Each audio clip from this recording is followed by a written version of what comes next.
and welcome back to NPTEL National Program on Technology Enhanced Learning, a joint venture of Indian Institutes of Technology and Indian Institute of Science. As we all know, we are in the lecture series, virtual lectures on literature and language, and we are today on the second part of the module on literary genres.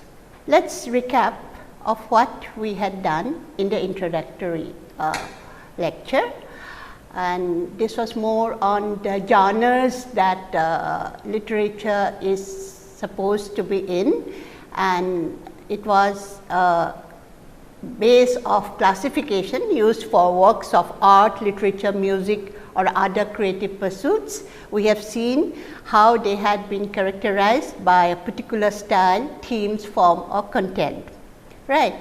And genres could be divided into 7 areas: novel, poetry, drama, autobiography, short story, essay, biography. Even though we had seen last time that when it first originated in the time of the Greeks, we found that Aristotle had based it on 4 areas. Well, so last time we had done the most important of the literary genres, which was on novel, and I hope you enjoyed that, and especially the diversity and the variety of forms and the way that we can look at the literary form of novels. Well, we have seen that form and content, design and representation reconcile in narrative as a whole, conversing on style. This was true of novel as such, as fiction as such. Let us come today at the most beautiful of these genres, and where we will see that what is poetry about, the genre of poems, of poetry as such. Let us think for a while, what could have been literature without poetic writings? Imagine what it would have been without the works of Homer and Virgil, the Ramayana of Tulsidas, the Gitanjali of Tagore, the Psalms of David, the works of Gibran, Omar Khayyam, of sonnets of Shakespeare, Goethe, of Byron, Keats and Shelley, and the many others, ancient and modern. So let us ask, what is poetry as such? Many of you who really try to see what is poetry about, I think poetry is living in everyday life. You see a tree, that is poetry. You see beautiful eyes, that is poetry. Life is poetry. But then what is so different? What is the difference between the way you write and what you feel? Why, sir, Samuel Johnson had said, it is much easier to say what it is not. We all know what light is, but it is not easy to tell what it is. So it is something elusive, you can say. It is something mysterious. It is something which touches you. At the same time, it is there, and all of a sudden it is gone. If I read a book and it makes my body so cold, no fire ever can warm me, I know that is poetry. This is from Emily Dickinson, one of the most well-known poets of American literature. French poet had said, prose is walking and poetry is dancing. So it has a form which has aesthetics involved in it. It has performance involved in it. It has something to do with sight perception. And John Fowles, British novelist, he said, which I had just told you now, we all write poems. Each of us write poems, whether mentally or physically or as we go about our daily duties. But it is simply that poets are the ones who write in words. So difference is that poets, they put it into words, in verse, and let us see whether it is the verse which matters or it is the mind which matters. Let me look at the qualities of poetry as such. Coming from the Greeks, the word, it originally means poiesis, which means making. The question of making itself indicates that there is a sort of artistry involved in it. It is a sort of handicraftsmanship which is involved in it. It is not something which is just an overflow of heightened consciousness of feelings. Therefore, it does imply the aesthetics of language, and when we talk of aesthetics, we know that it is something to do with form, it has something to do with design, it has something to do with color, it has something to do with texture, and therefore, meter and rhyme are what are commonly used to distinguish poetry from prose. When we look into what Valerie had said, that prose was walking and poetry is dancing, then let us see how poetry and prose differs. Parts of the pleasure of poetry lies in its relation to music. This is one distinction that I think we can really distinguish from a poem from a prose work, because there is a deliberate rhythm, or there is an unconscious rhythm, there is a movement in when you read a poem, because a prose, a fiction can also become poetry, like we had in Virginia Woolf's novels, or we had some essays which are poetic forms, and therefore, how do you distinguish? Do we call them poems or do we call them prose? So, it awakens in us a fundamental response to rhythmic repetitions of various kinds. The rhythm can be different. It can be rhythm of words, it can be rhythm of images, it can be rhythm in the setting or in the symbols used to respond to subtle and delicate rhythmic patterns.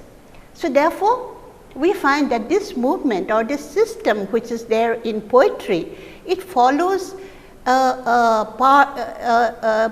part of a rule, or you can say a part of a patterning which goes into its different rhythms. So, therefore, it is a special combination of musical and linguistic qualities.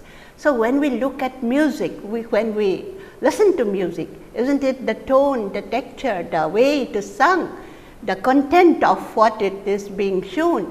The same way in poetry also we have the lyrics, we have the music which is supposed to give its distinctive qualities. Above all, of course, poetry is wonderful.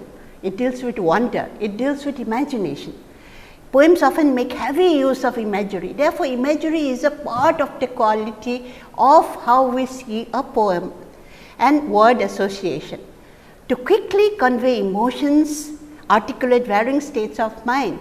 How often we have seen that this is the state of emotion we have come across, and how beautifully the poet has been able to express it. As I said earlier, it is experience of a poem is an ineffable mystery, something elusive which is there and at the same time it goes away.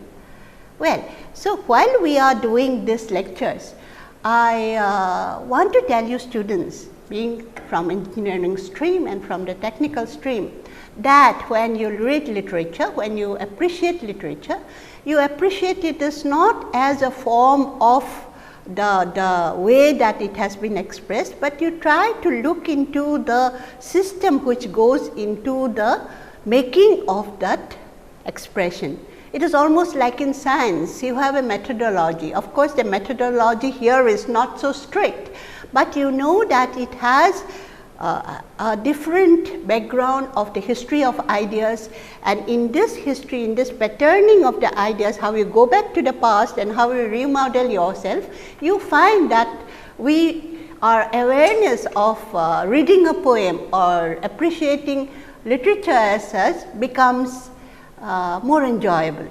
Well, so Wordsworth, the Romantic poet, he said, poetry is the spontaneous overflow of powerful feelings. So, if you have the spontaneous overflow of powerful feelings, then that is enough. Rabindranath Tagore, Indian Nobel laureate, he said it was the surfeit of emotions when you express yourself. And Samuel Taylor Coleridge, a Romantic poet at the time of Wordsworth, he wrote in Biographia Literaria, which was one of the first books, essays on critical theory about poetry. He said that he learned from his schoolmaster that poetry, please note here, there is a quotation, even that of the loftiest and seemingly that of the wildest ones has a logic of its own. It has its own logic, as severe as that of science, mark you. and more difficult, and it is more because it is more subtle, it is more complex and dependent and more fugitive causes. The causes may be symbolic ones, it may be different causes which are there, which are hidden. In the truly great poets, he would say there is a reason assignable not only for every word, but for the position of every word. So, this is what Coleridge had said about the writing of poetry, and which he had learned from his teacher.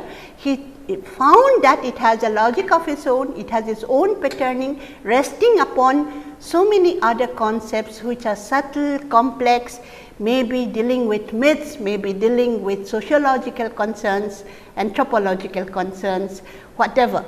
Now, let us look into a very well known critic on poetry by John Stuart Mill. He had written his thoughts on poetry and its varieties, and he had said that many of the greatest poems are in the form of fictitious narratives. This is what I had told you in the beginning of the lecture, right?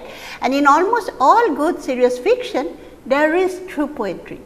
So, you have to find that sometimes a paragraph is a poem, and therefore, you have to understand whether this is a poem or not, or this is prose. But there is a radical distinction between the interest felt in a story as such and the interest excited by poetry. So, what is this difference then? For the one is derived from incident, the other is from the representation of feeling. So, now we come into the core of the lecture, the meaning of representation of feeling, the meaning of how you represent this poetics of feeling. Right? And therefore, this is how we can say that we can illustrate what a poem is. Well, the poet T.S. Eliot, another Nobel laureate, Anglo-American poet, he suggested that part of the difficulty lies in the fact that there is the technical term verse to go with the term poetry, the metrical composition, the technical part. So, when we want to understand what a poem is about, somewhere we have to be quite familiar with the technical term verse to understand poetry. So, what are these technical terms? Do you think that it follows a methodology? Does it have a fit vocabulary? Yes, very true. The typical structural elements are the line. What is the line about? What is the syllabic content about? What is the repetition about? Is it a couplet in 2 lines? Is it a stanza in 4 lines? Is it a strophe? Is it in verse paragraph? So, this forms in which the technical structural elements are being shown, it distinguishes what is poetry about. Well, again Emily Dickinson, she says, tell all the truth, but tell it slant. You can represent reality, but you do it in the variables, in alternate ways, and when you do it in different ways, then it becomes poetry. If you express it in simple ways, of course, you can do that too, that also becomes poetry, but it is very difficult, as Wordsworth had found out, and even Hemingway, when he had used narratology, a new form of narrating in his fiction. We had done that last time. Okay. So, let us see what is this distinction between verse and poetry. Well, if we go back to the beginnings of verse, it goes back to oral literature, does not it? And with sophisticated techniques for conserving important material, like in the epics we had that. Especially in Indian literature, we had the mantras, we had the Vedas, which was transmitted from one to the other. They followed a metrical system and derived from an early ritual theatre, which worked explicitly with rasas or emotional flavors. Those who are familiar with the rasa system in the Indian poetics, you will find that there were so many rasas which pertain to the expression of poetry. Therefore, poetry resides in poetic language, isn't it? And because of it, ordinary speech, maybe it is ordinary speech, but it is logical, it is not the logical sequence. It may be heightened, it may be polished, it may be slanted, or it may be crafted, it may be even inverted. So, these are innumerable techniques other than verse structure, which deals with sound again, the rhetorics of sound, then repetition, variation in the couplet, stanza, metaphor, similes. You say it and you have it, all right. It is a wide expanse of experimentation.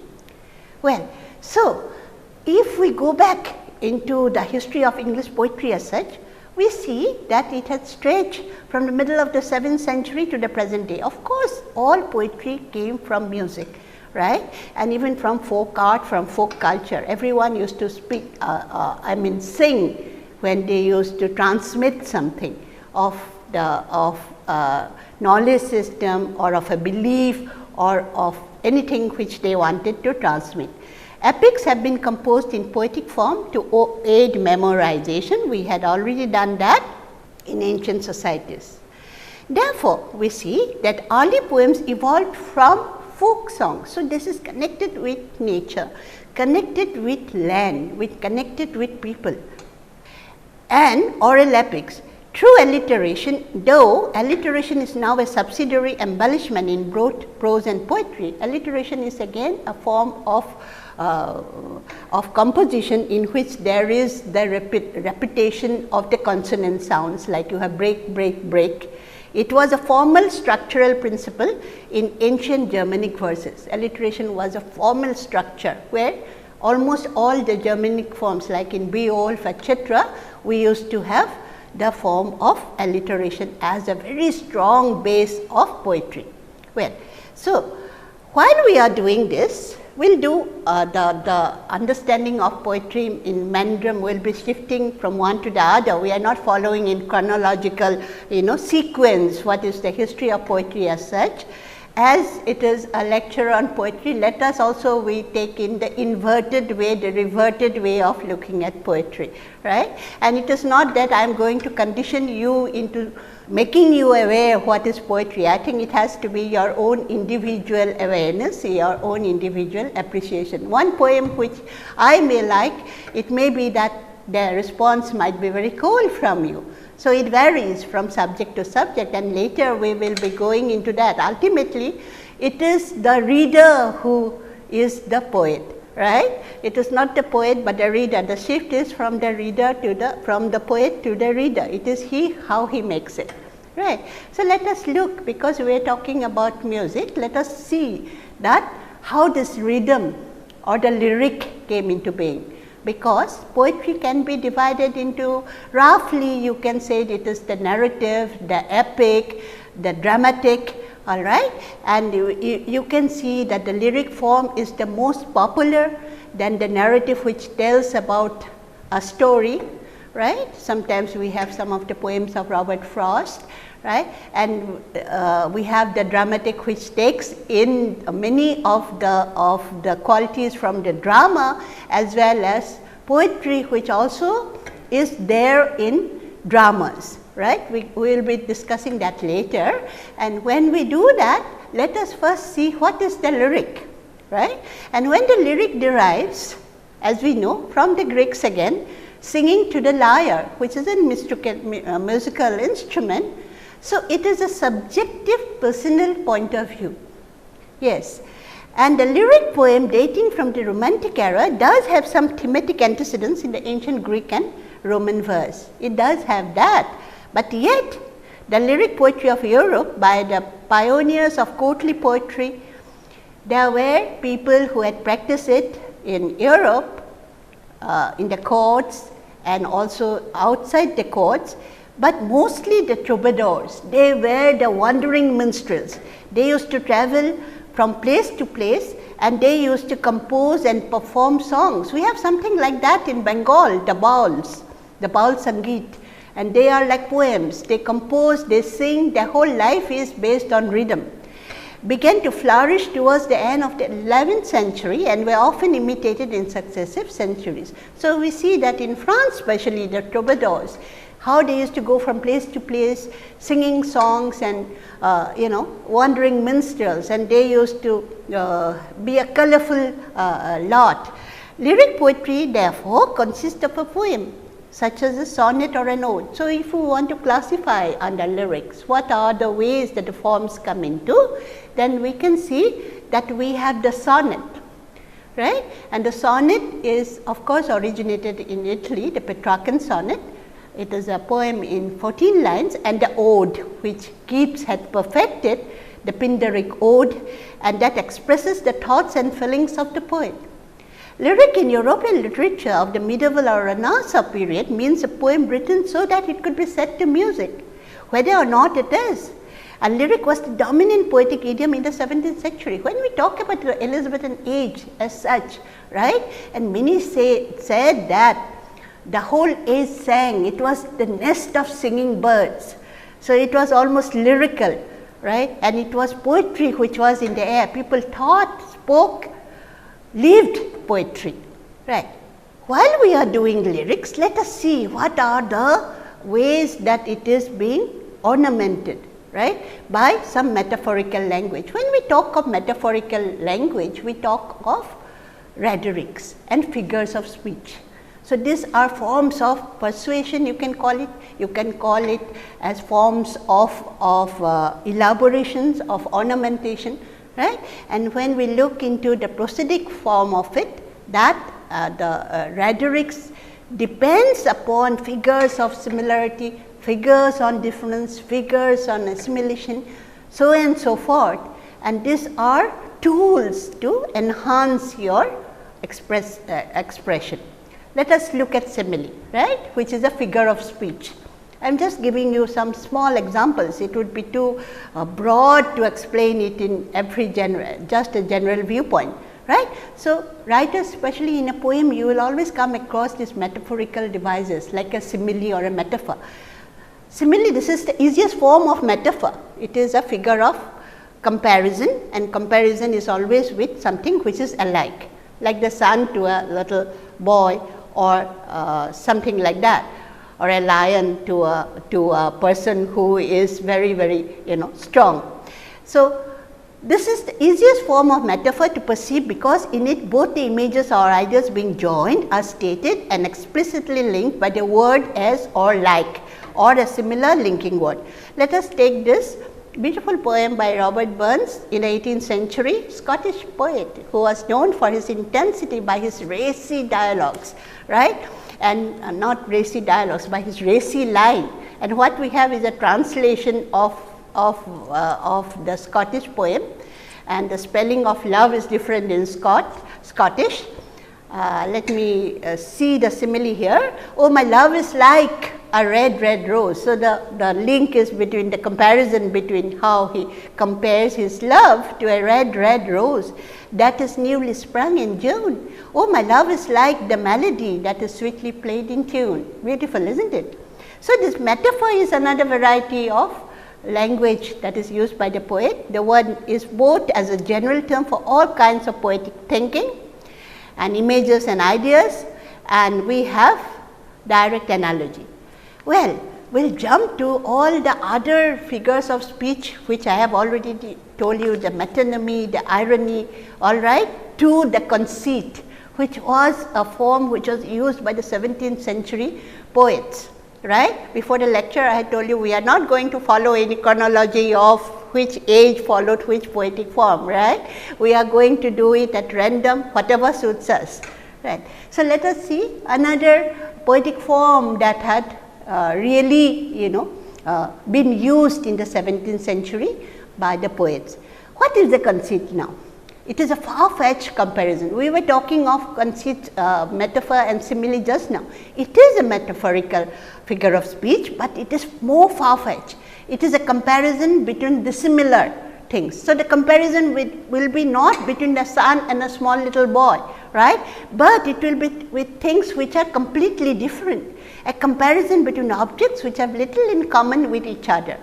So, as Dr. Johnson had when he talked about the conceit, the use of the conceit by the metaphysical poets in the 17th century by the likes of Marvell Dunn and etc., he said that it was the most heterogeneous ideas were yoked by violence together, and it was something which gave a shock to the reader, that such dissimilar objects can be brought together in such a forceful way.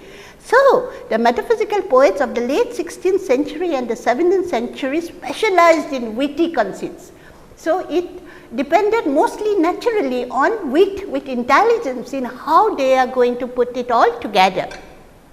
Well, the pioneer is John Donne. I think you will look up John Donne after this lecture, and you will enjoy the way that he had really written poetry. Of course, later he wrote the Holy Sonnets, but the beginnings of his poetic career was with his love poems, which are really beautiful. Well, John Donne, 1572. Okay, 16th century, his works are noted for the strong central style, includes sonnets, love poetry, religious poems, all the like. It was because of the vibrancy of language and inventiveness of metaphor, right. Eliot, who was a poet himself, modern poet himself, as well as a critic, he said that poetry, English poetry should have stopped with John Donne. And then with that only we could have taken the strands, because it was something so beautiful that he had brought in. And this features, along with his frequent dramatic or everyday speech rhythms, how he experimented with everyday speech rhythms. Okay, so when we are talking of everyday speech rhythms, we are talking of rhythm as such, aren't we? And when we are talking of that, we will see that when we are going into modern poetry as such, into free verse as such, into imagist poetry as such, we will find that this question of the colloquial speech being transmitted to modern poetry becomes very, very significant, right. So, Donne's style is characterized by abrupt openings and various paradoxes based on figures of speech of difference, ironies and dislocation. Everything is different, but he wants to put it together, right. Just note this opening of the sun rising. Busy old fool, unruly sun, he almost rebukes the sun. Why dost thou thus through windows and through curtains call on us? And again in another poem, Air and Angels, twice or thrice had I loved thee before I knew thy face or name. Okay? These are poems, the beginnings, which shocks you into awareness. Then again, talking of paradox, you will find here how he uses the scintillating use of Elizabethan circle imagery, scientific, okay, being students of science and engineering, you will see how this type of conceits have been developed, right. He says he uses this, how the two concentric spheres of the Ptolemaic universe, and he argues and gives a proof by analogy in the most famous conceit of the two legs of a compass. If they, I am just giving an extract of the whole poem, right, the whole poem is much longer. If they be two, they are two, so as stiff twin compasses are two. How he described the lady love and his beloved. Thy soul, the fixed foot, makes no show to move, but doth if the other do. And though it in the center sit, yet when the other far doth roam, it leans and hearkens after it and grows erect as that comes home. So, what do you find it? Ideas of two scientific, the conceits have been yoked together to give an impression which shocks the people, the other into awareness. Again, the same poet had written in his Holy Sonnets, that famous sonnet, Death be not proud. Again an extract from it. Death be not proud, though some have called thee mighty and dreadful, for thou art not so. You find the mellow tone of forgiveness first, for a tone of religious redemption comes here. For those whom thou thinkest thou dost overthrow, die not poor death, nor yet canst thou kill me from rest and sleep, which but thy pictures be. Therefore, we find how from this sonnet, divine sonnets, we can go again skip to the form of the sonnet. Yes, from the metaphysical poets to the form of the sonnets, which was, as I told you, they were quite age old, right. They are 14-line lyric poems, again forms under the genre of poetry, traditionally written in iambic pentameter. And if you talk about iambic pentameter, these are verse metrical formations, 3 quatrains and a final couplet. 3 quatrains quatrain is 4 lines and a final couplet is 2 lines. So, we have a rhyme scheme of AB, which is following the rhyme scheme CD, EF, different rhyme scheme in each quatrain, of 4 lines each, and then with a rhyming couplet. So, this was almost a closed form of metrical form of poetry writing, which was very popular during the Italian Renaissance, okay, and it was again brought to England. And when we talk of poetic forms, therefore, we see that mostly in the past we do have many forms which are called closed forms, and when we come into the moderns, we have the open form. The meaning of closed form in poetry and open form in poetry is just that, basically closed form, it pertains to rules, to a structure which is laid down by that form. Open form is that you have the freedom to have whatever you write about, right. So, you do not have a definite rhyme scheme, you do not have a metrical form, or you can employ yourself in a free verse in whatever way you have, right. So, Shakespeare's sonnets, right, we are now coming to William Shakespeare in the 17th, 16th centuries, are a collection of 154 sonnets. Most of us know Shakespeare as a dramatist, do not we? Hamlet, Othello, King Lear, Midsummer's Night Dream, is not it? But he is known mostly for his collection of 154 sonnets, famous sonnets, beautiful sonnets, dealing with themes such as the passage of time, love, beauty and mortality, first published in 1601, right. Yeah, I will just give you an example of this sonnet 116, right. Let me not to the marriage of true minds admit impediments. This, the whole 150 sonnets divided into, may be addressed to his lady love, may be addressed to his rival poet, may be addressed to a dark lady, right. Many say that the sonnets are that autobiographical expression of his own life, right. Here the sonnet has been remodeled, the Petrarchan sonnet has been remodeled in the form in which Shakespeare, really was free wit.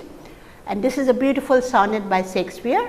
Let me not to the marriage of true minds admit impediments. Love is not love which alters when it alteration finds, or bends with the remover to remove. So, when you read this, the entire sonnet, what do you get? You get here not only imagery, nature, lyricism, and so much of pathos at the same time of imagination. When we talk of Shakespeare's sonnet, we jump into the Victorian era, right. From the 17th century, we are coming to the almost 19th century, beginning of 19th century, right. And Elizabeth Barrett Browning, wife of Robert Browning, her sonnets of the Portuguese were well known. Okay, it became so proverbial, it became so impassioned that it has become some type, the emblem representation of every love poem that is famous for.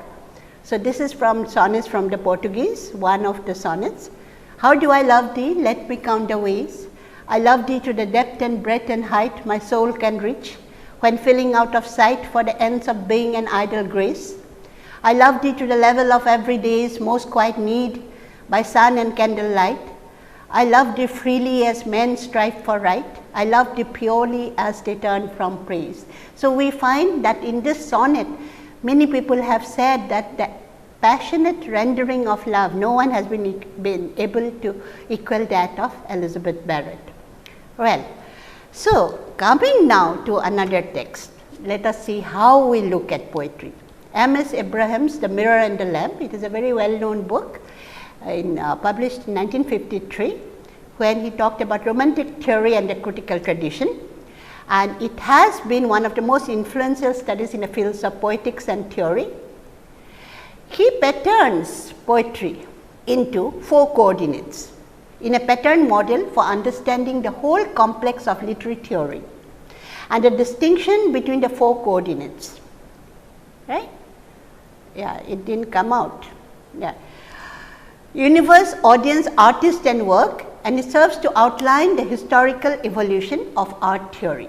So, we find that there are these 4 coordinates where we have the universe, we have the artist, we have the work, and we have the audience, and it serves to outline the historical evolution of art theory as such. Somewhat oversimplified, the 4 poetical systems means that Therefore, because the mirror, when you look at the mirror, it is some sort of reflection. It is a form of mimesis, or it is a form of imitation, which Aristotle had already laid out, that all art is a representation of imitation or mimesis. So, this mimetic means imitation theories are all oriented towards the universe, how nature is, how man is, how phenomena is, whereas the expressive theories are author oriented, where you look at yourself. When we look consider the title of Abraham's book, The Mirror and the Lamp. So, you see the difference between the mirror, which is an imitation, a reflection of the world or representation of the world, and when we look at the lamp, which gives its own light, which projects its own perception of the universe, right. So, these four big poetics that exist next to each other are the symbolic or the romantic, which is the expressive, then the realistic is the mimetic, almost snapshot imitation of reality, and the classicist, which is the pragmatic poetics, are visualized as vertical pillars in relation to which individual poets are located, right. So, the shifts, in addition to the mimetic, pragmatic, expressive and objective theory, are we being happy with this division? No. We will see that the shifts will go to more realistic, more classicistic, more romantic, more symbolic theories to make a distinction between two traditional categories in European poetry, the symbolic and the romantic. Now, let us see, as Abraham had seen, for the romantic poets, that is especially the poets of the romantic era in the 19th century, Wordsworth, Keats, Shelley, Byron, Coleridge, etc., we have that the artist or poet does not imitate or passively reflect reality. They do not do that. That is an inert restrictive art, but the romantic poet, he expresses the vision of his mind, which sheds light upon the world. So, he gives his own idea of how he looks at the world. So, he compared two views of the artist through the images of the mirror and the lamp, right, and this is how we had already discussed that. For the romantic artist, the poet's mind is like a lamp illuminating a greater spiritual reality. Maybe there are levels of consciousness, levels of perceptions which go into the making of the poem, right. So, I will just illustrate from a poem by William Blake, who was a pre-romantic just before Wordsworth, around the beginning of the end of the 18th century and the beginning of 19th century. And he was, the most important aspect in him was, for the first time we have a painter who is also a poet. So, he experimented with the visual language as well as with the verbal language. Later we will be doing some of this experiment in German poetry, and we will see that this has become a sort of exchange between two forms of expression and representation, right. Most of you must be familiar with William Blake's famous poem, The Lamb. I am just giving you excerpts from it, right, not the whole poem. Little lamb, who made thee? Dost thou know who made thee? This is from Songs of Innocence. Gave thee life and bid thee feed. I think this is almost a compulsory poem in almost all school curriculum. Then we have in reverse, we have the other poem, The Tiger. This is from Songs of Experience by William Blake. Tiger, tiger, burning bright in the forest of the night, what immortal hand or eye could frame thy fearful symmetry? You find that there is as much wonder at the lamb who is a creation, gentle creation of God, as that of the tiger. So, you find the entire meaning of perception of the visual perception of form takes on different expressions, does not it? Yes. Going to the romantics again, when you read Lucy poems, I think most of you are familiar with Daffodils, right, which is a very well known poem of Wordsworth. Then he had this Lucy poems, about 5 in order, which he wrote around the 19th century, beginning of 19th century, and he this was a famous poem where he sought to write unaffected English. It was pure English that he tried to English.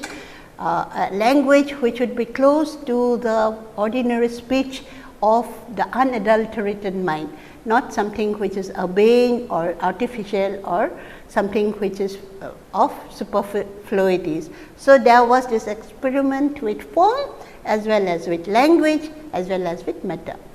This was one of the first Lucy poems. She dwelt among the untrodden ways beside the springs of Dove, a maid whom there were none to praise and very few to love. All throughout while we are doing all these poems, okay, going through different genres of poetry as well of different ages of the poetic experiment, you must have noted that every poem that we have dealt with had something which was remarkable in it. Okay? What do you think is that? Rhythm, isn't it? Rhythm and the composition of words. I think this is one of the things that you have to note always, the beauty of words. Well, so while we are going into M.H. Abraham's idea of the mirror and the lamp, that it can be the mirror, it can be the lamp, and most often it is the mirror and the lamp together that we see how an expression is, a poetic expression comes about, right. Let us look at the influences on poets, mostly on English poets, right. And Harold Bloom's The Anxiety of Influence, it is a very well known book, right, a theory of poetry. He argues, right, that new poems originate mainly from old poems. Right. So, there cannot be that something which is based on native wit or something which you have taught all of a sudden, right. And he says that the primary struggle of the young poet is against the old masters, and this will be again reiterated by T.S. Eliot in his essay Tradition and Individual Talent, right. So, you see the new poet, when you see a new poet in the offing, that we see him always against the old masters in the prevailing composite scenario of the old masters, whether it is a comparison, whether it is a influence. So, according to Bloom, he says that a poet is the ephebe. What is he? He is the ephebe, must clear imaginative space for himself through a creative misreading, he calls it misreading, of the strong poets of the past. Only strong poets can overcome this anxiety of influence or misprison, he calls it. Right, and lesser lights become derivative flatterers and never achieve poetic immortality for themselves. So, a poet who has to be acclimatized, who has to be familiar, it is not that you are an imitator, but then you know about the poetic tradition, who has written what, and then this misreading of the strong poets of the past, and if you are cocooned in this anxiety of influence, somehow you will not be able to come out of this anxiety of influence, right, and only strong poets can overcome this anxiety. So, what does he say now, Harold Bloom, on this anxiety of influence? Very interesting, usually. The struggle between the young poet, the ephebe, and the citizen of poetry, as ancient Athenians termed him, and his great Picassus is more of a psychological agon, where the young poet's only weapon against the great is creative misprison. Just now I mentioned that a successful misreading of past work allows the ephebe room for his own voice to be heard, and is spectacularly successful. He can dwarf even the precursor to make us read the precursor in terms of the later poet rather than vice versa, right. Well, so he covers, when we read the book, I hope you will read it when you have time, covers the last 500 years of Western poetry. He goes to the influence, the anxiety of influence, right, showing a genealogy of giants, icons starting from Shakespeare. Okay, we had just done Shakespeare, right, as a sonnet form, who begat Milton, who comes the great epic poet, who begat Wordsworth, who begat Shelley and Keats, who begat Browning, who begat Yeats, okay, Irish poet. So, you see that the whole genealogy, okay, it is working as a sort of genealogy of influence. He again traces a similar American line from Emerson to Stevens, Wallace Stevens, is also treated with tangential reference to figures as diverse as Pindar, Homer, Virgil, Dante, Goethe, Rilke and many others, from the Germans to the Romans to the Greeks, right. Yeah. Another book that we will refer to and which will help us in appreciating poetry and awareness of the patterning of poetry as engineering students. So, let us see what is the system which works when we read a poem and how we interpret a poem. Last lecture we had done on novel, and we have seen that there were so many different methods, critical methods in the interpretation of a text. right, postmodernism, structuralism, etc. But here, especially in poetry, we can apply the same methods here too. But we have seen that the studies have been amazing in the way that all this have been written on the art of representation. So, Cleant Brooks in the Well-Wrought Urn, he talks about the structure of poetry, right. That poetic language, he says in the first chapter itself, that it is the language of paradox. We had just seen Donne, haven't we, that he had based it on paradox, he had based it on irony, he had based his structure on dissimilarity. Same way, Cleant Brooks also gives example from Donne. It is a language in which the connotation play as great a part as the denotations, as in science. Brooks in his interpretation challenges the conception of Donne as being an early example of the use of eccentric metaphor. He calls it eccentric metaphor, anticipating Yeats and Eliot, right, the moderns, instead asserting that he is an extreme example of what all good poetry exemplifies, namely paradox. Brooks does this by comparing the symbolic imagery of Donne's verse with that of Shakespeare in Macbeth. So, this imagery that he talks about, the symbols that are used in drama of Macbeth to that of the symbolic imagery in Donne's verse. He also gives the application of Keats, John Keats, romantic poet, second generation of romantic poets. Best known application of this doctrine of dramatic appropriateness in Brooks' analysis of Keats' Ode on a Grecian Urn. Here, Keats had written about 6 odes, and Ode on a Grecian Urn, he had used this paradox on dissimilarity, and I think most of us know that heard melodies are sweet, but those unheard are sweeter, isn't it? Truth is beauty, beauty truth. That is all you know and all you need to know. This is something of the immortality of the lute players that he wanted to express, the immortality of art and that of inscribed on the ancient urn. Well, so now we come to the last part, almost the last part of dramatic poetry, right. The regular rhythm form of Shakespeare's blank verse. So, this is most of the blank verse, which is almost like colloquial speech, right. And this is the iambic pentameter is called blank verse. Let us look at the soliloquies of Shakespeare, only one from Hamlet. I think most of you are familiar with this. When he says, he talks to himself, it is a monologue, right. To be or not to be, that is the question, whether it is nobler in the mind to suffer the slings and arrows of outrageous fortune, or to take up arms against the sea of troubles, and by opposing anthem. You must have come across this. This is from Hamlet, and we see that this is a soliloquy which forms as a base of dramatic monologue in Browning later, right. And even in Donne, we have seen how he had experimented in the 17th century. From the soliloquy to the dramatic monologue, okay, that is again another form of poetry that is being experimented by poets. So, it is a verse composition, right. What is a dramatic monologue? It is not in a drama like Hamlet's To Be or Not to Be, but it is absolutely separate as a poetic form. Here, in a monologue addressed to the reader or to a presumed listener, dramatic monologue in poetry, also known as a persona poem, shares many characteristics which are with a theatrical monologue. Everything of the drama, it has conflict, character, persona, identity, everything you will find in the dramatic monologue. We find the best practitioners in the Victorians, Robert Browning, Alfred Tennyson's Ulysses. This complex relationship is evident in the following excerpt from Robert Browning's My Last Duchess.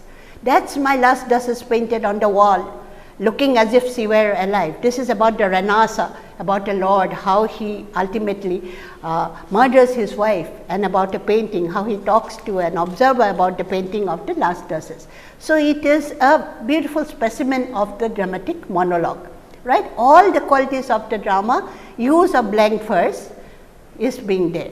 Now, we come to the free verse in the moderns. Poetry organized to the cadences of speech. We are talking of closed form, we are talking of open forms, right. It is free only in a relative sense. So, it is a fixity and flux which is the very life of verse. It does not pertain to any rules, more to colloquial rhythms of speech, sounds, words, sentences. We had talked of Eliot, tradition and individual talent. He had asserted that tradition is necessary, okay, and the poet writing in English may therefore make his own tradition by using materials from any past period. He can, but then he uses it and he modifies the past with the present. It is not that he imitates, right, as he had done by using myths, so many allusions in the Westland. Love Song of J. Alfred Prufrock, supposed to be the most modern poem of the age, of literature, of English literature. Okay, you just note the title, ironic title, and it is such a prosaic title, right. That itself is an ironic representation of what the poem is going to be. Here you can see how it begins. Let us go then, you and I. This is from Eliot's Prufrock poems. When the evening is spread out against the sky like a patient etherized upon a table. You see the imagery, it is almost like done, right, where there is a difference of imagery and very, very unlikely imagery has been used here in the abrupt opening. Well, now we will come to the very, very close connection between Oriental poetry and that of modern poetry. Well, Ezra Pound, one of the very co-poets next to Eliot, modern poets, in his poem In a Station of the Metro, it is only in 2 lines. The apparition of these faces in the crowd, petals on a wet black down. So, what do you bow? What do you get of it? It is a very visual impact, 2-line poem, right. And he said that when the sensation came to me, it was like a splotch of color, as if images had come to me, a language in color, right. This, you will be surprised to know, has been influenced by the haiku poetry of the Japanese. They were a 17-syllable poems and which contains a special season word. Sometimes it also has many regulations, very intricate regulations. Supposed to be such a short poem of 17 syllables, it deals with sound, but then the most rules are there. The famous frog poem of Baso, 10th century Japan. Old pond, lip splash, a frog. This is a famous haiku, right, and try to understand what this is about. So, the rules are beautiful, all right, and very intricate, based on riddles, myths, associations. You have to know about so many things to know about this poem, right, these poems. Now, we are coming to the last of it, the meaning of things in Rilke. Right, and many of you who have known about Rainer Maria Rilke, 19th century poet, modern also one because of modernism, you find that he experimented with form, he experimented with expression, especially with painting and sculpture and poetry, right, and he created the object poem. His association with painters like Cézanne, the Impressionist, and Rodin, the sculpture, French sculpture, was proverbial. So, he concentrated on physical object, clarity of physical objects, just as a poem should be able to represent that of whatever the painter or the sculptor is doing. Famous poem from his Thing poems, the Panther, okay. From seeing the boss, he is seeing, so you can almost feel the physical presence of the object that is being shown, the object poems that he called them. Archaic torso of Apollo, again influenced by Rodin sculpture.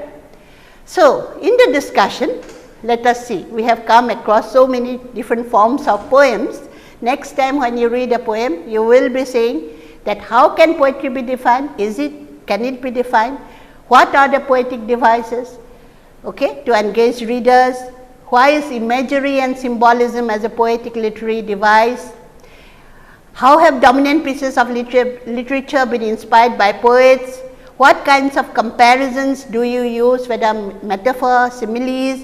What kind of difference does it make when a poem is read aloud? This is a big point, all right. The sound of a poem makes a lot of difference. In school before, we used to really learn by heart, and that is the original way of reading a poem, not to be read. Poems are to be read out loud, so that you get the impact of the sound and the rhythm.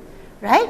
So, at the end of it all, right, every good poem begins as the poets, but it ends as the readers, does not it?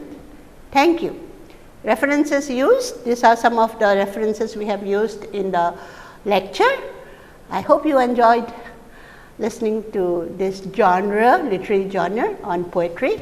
Next time we will talk of another genre in literature. Thanks.